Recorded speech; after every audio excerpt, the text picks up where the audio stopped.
श्रीगुरुभ्यो नमः। हरि ओम। श्री महागणाधिपतये नमः। श्री महासरस्वत्यै नमः। श्री गुरुभ्यो नमः। हरि ओम। ओंकारमंत्र संयुक्तं नित्यं ध्यायन्ति योगिनः कामदं मोक्षदं तस्मै ओंकाराय नमो नमः। नमस्ते देवदेवेश नमस्ते परमेश्वर नमस्ते वृषभारूढ़ नकाराय नमो नमः।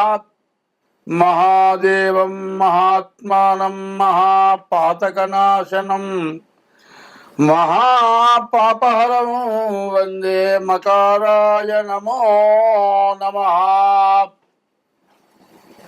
श्री गुरुभ्यो नमः। श्री महागणाधिपतये नमः। श्री महासरस्वत्यै नमः।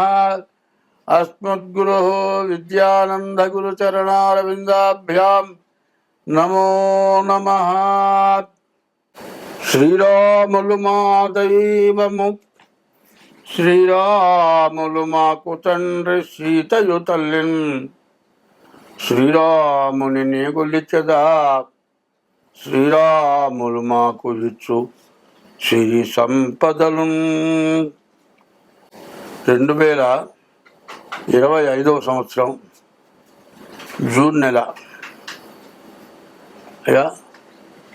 మేషరాశి ఫలితాలు చెప్పుకుందాం. ఈ మేషరాశిలోకి శుక్రుడు మే నెల 18వ తారీఖున మీనరాశి నుండి కుంభరాశికి రాహువు, కన్యారాశి నుంచి సింహరాశికి కేతు వచ్చారు. అయితే వీళ్ళ ప్రయోజనం ఏమిటి? రాహు మాత్రం ఏకాదశిలో ఉన్నాడు. మేషరాశి వాళ్ళకి బాగా డబ్బులు తెచ్చి పెడతాడు, డబ్బులు బాగా వస్తాయి. అన్ని విధాల రాహు వల్ల మేషరాశి వాళ్ళకి చాలా బాగుంది. అయితే కేతు మాత్రం పంచమంలో ఉన్నాడు. ఈ పంచమంలో ఉన్నటువంటి కేతువు తిక్కల పనులు చేయిస్తాడు. మరి తిక్కల అని అర్థం ఏంటంటే చెయ్యకూడనటువంటి పనులు చేయిస్తాడు. దానివల్ల వచ్చిన డబ్బులు మొత్తం దండగ్గా ఖర్చు అయిపోతాయి. అయితే ఎప్పుడు కూడా మానవుడు ఏంటో పద్ధతి ఏంటంటే డబ్బులు తినప్పుడు జాగ్రత్తగా పెట్టుకోవాలి, ఆ డబ్బులు దాచిపెట్టుకోవాలి, వృధాగా ఖర్చు పెట్టకూడదు. ఏంటి అట్లా ఎవరైతే జాగ్రత్తగా చేసుకుంటారో వాళ్ళు ఎప్పుడు కూడా ఎంతో సుఖ సంతోషాలతో ఉంటారు. పైన 2025 సంవత్సరం మార్చి 30వ తారీఖునేమో కుంభంలో ఉన్న శని ఏమో మీనానికి వచ్చాడు. మరి మే నెల 18వ తారీఖు రోజున మీనంలో ఉన్న రాహు ఏమో కుంభానికి వచ్చాడు. మరి మే నెల 18వ తారీఖున కన్యలో ఉన్న రాహు సింహానికి వచ్చాడు. దీని వ్యవహారం ఏమిటి అని మనం ఆలోచించుకోవాలి. ఈ మేషరాశికి 12ంట శని ఉన్నాడు. ఈ శని విపరీతంగా దండగమైన ఖర్చులు పెట్టిస్తాడు. ఇటు కేతువు చూద్దామా, ఏం చేస్తున్నాడో అర్థం కాని పని చేస్తాడు. బజారుకి పోయి కూరగాయలు తెస్తానండి అని అన్నవాడు ఏం చేస్తాడంటే చెప్పులు కొనుక్కొస్తాడు. ఇంటికి రాగానే భార్య ఏందయ్యా చెప్పులు తెచ్చావు, కూరగాయలు తెస్తావు, వంట చేద్దాం అనుకుంటే నువ్వు ఏంది కూరగాయలు తేలేదు, చెప్పులు తెచ్చావు అంటుంది. ఇట్లా పనికిరాని పనులు చేయటం, కేతు వల్ల మతిస్థిమితం లేకపోవటం, వచ్చిన డబ్బు మొత్తం రాహు వల్ల వచ్చిన డబ్బు మొత్తం దండగ్గా ఖర్చులు పెట్టడం, ఎవరికో డబ్బులు ఇవ్వటం, వాళ్ళు ఎగ్గొట్టడం, ఇట్లాంటి పరిస్థితులన్నీ కూడా అటు రాహు వల్ల ఇటు కేతు వల్ల విపరీతమైన సమస్యలు, చాలా బాధలు వస్తూ ఉంటాయి. కాబట్టి ఈ మేషరాశికి వచ్చినటువంటి ఇబ్బంది ఏంటంటే ఈ రాహువు మే నెల 18వ తారీఖు మారినటువంటి రాహువు సంవత్సరం 6 మాసాలు అక్కడే ఉంటాడు. రాహువేమో కుంభంలో, కేతువేమో సింహంలో. వీళ్ళ బాధలు ఎవరు చెప్పడానికి వెళ్ళలేదు. చాలా కష్టాలు కలుగుతాయి. మరి ఏం చేస్తున్నాడో అర్థం కాదు. అనవసరమైన దండ ఖర్చులు వస్తాయి, చాలా బాధలు వస్తాయి, సమస్యలు వస్తాయి. దీని నుంచి తప్పించుకోవాలి, బయటికి రావాలి. ఎందుకంటే దేశం పరిస్థితే బాగాలేదు. ఈ మే నెలలో యుద్ధం జరిగింది, పాకిస్తాన్కి ఇండియాకి యుద్ధం జరిగింది. ఇందులో ఎంతోమంది పోయినారు, ఎంతో నష్టం వచ్చింది.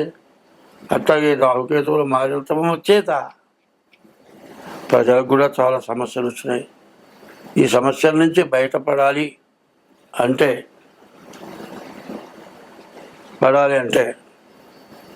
ముందు మీ జాతకం చూపించుకోవాలి. డేట్ ఆఫ్ బర్త్ ద్వారా మీ జాతకం చూపించుకొని, ఇది గోచార రీత్యా చెప్పాము, జన్మలగ్న రీత్యా ఎట్లా ఉంటుంది కనుక్కొని జాగ్రత్త పడితే ఎంతైనా మంచిది. స్వస్తి. 2025 సంవత్సరం జూన్ నెలలో మే నెల 18వ తారీఖు రాహుకేతువులు మారారు. మార్చి నెల 30వ తారీఖు రోజేమో శని మీన రాశిలో. మొత్తం 6 గ్రహాలు మారినాయి. మరి మే నెల 15వ తారీఖు గురువు మారాడు. ఇట్లా ఈ గ్రహాలు మారటం చేత చాలా దోషకరంగా ఉంది ఈ సంవత్సరం. ఈ దోషం మామూలు దోషం కాదు. ఎట్లాంటి దోషము అంటే ఏమిటంటే, రోడ్డు మీద ఒక విష సంబంధమైన ఏదైనా ఒక వస్తువుని పారేశారనుకుందాం. మందులు తయారు చేసేటువంటి వాటిలో కెమికల్సే అనుకుందాం. కెమికల్స్ మన బజార్లో పడేస్తే బజారు మొత్తానికి ఇబ్బంది కలుగుతుంది. అట్లాగే ఈ సంవత్సరం 6 పాపగ్రహాల యొక్క బలం వల్ల రకరకాలైన సమస్యలు వస్తున్నాయి అని చెప్తున్నా. అంతర్యుద్ధము అని చెప్తున్నా.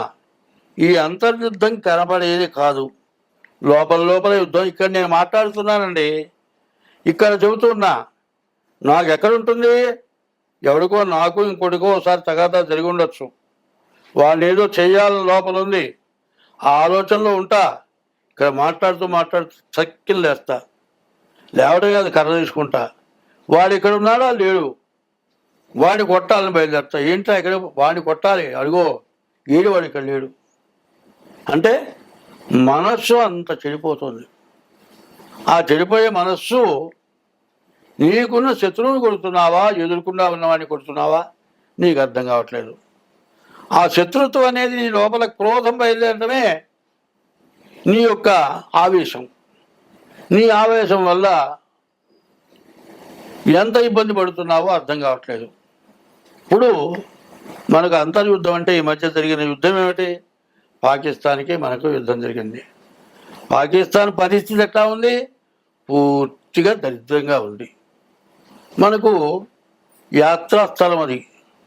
అందరూ వస్తే ఆ యాత్రకు వస్తే మనకు డబ్బులు వస్తాయి. నీవు బాగుపడలేక ఇండియా వాళ్ళు బాగుపడుతున్నారు, వాళ్ళని నాశనం చేద్దామనేటువంటి దురుద్దేశంతో యాత్రికుల్ని కొడితే ఎట్లాగండి?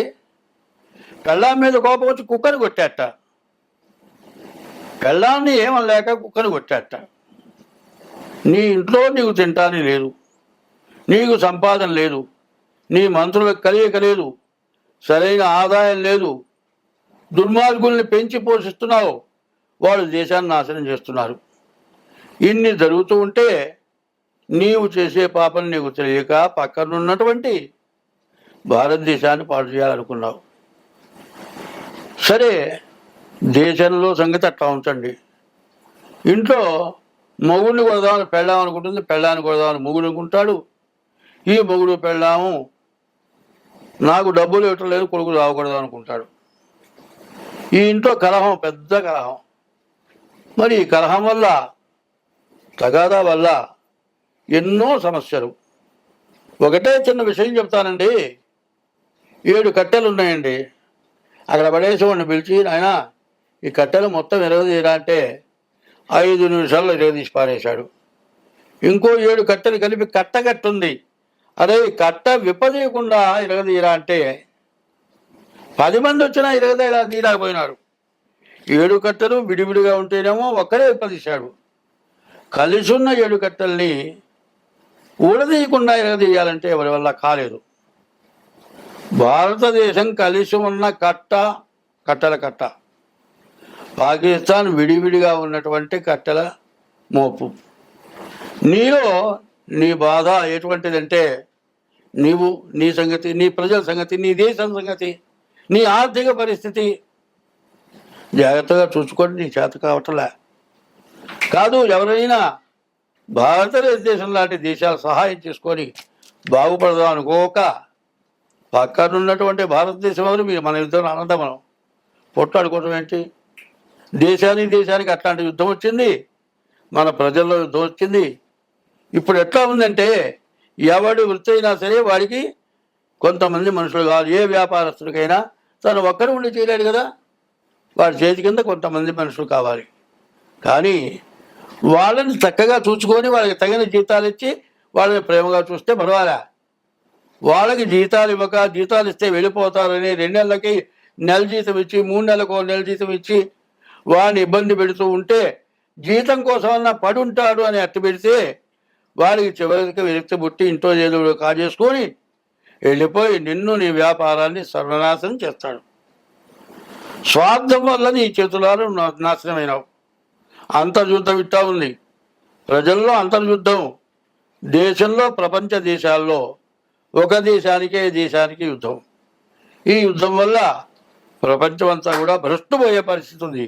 కాబట్టి అందరూ సుఖంగా ఉండాలంటే మీ డేట్ ఆఫ్ బర్త్ ద్వారా మీ జాతకాన్ని చూపించుకోవటం, ఇది కాక ఏ దోషాలు ఉంటే దోషాలు పోవటానికి చేసుకోవటం, ఇట్లా ఉంటే ఈ సంవత్సరంలో ఉన్నటువంటి బాధలన్నీ తొలగి అందరం బాగుంటాం. స్వస్తి.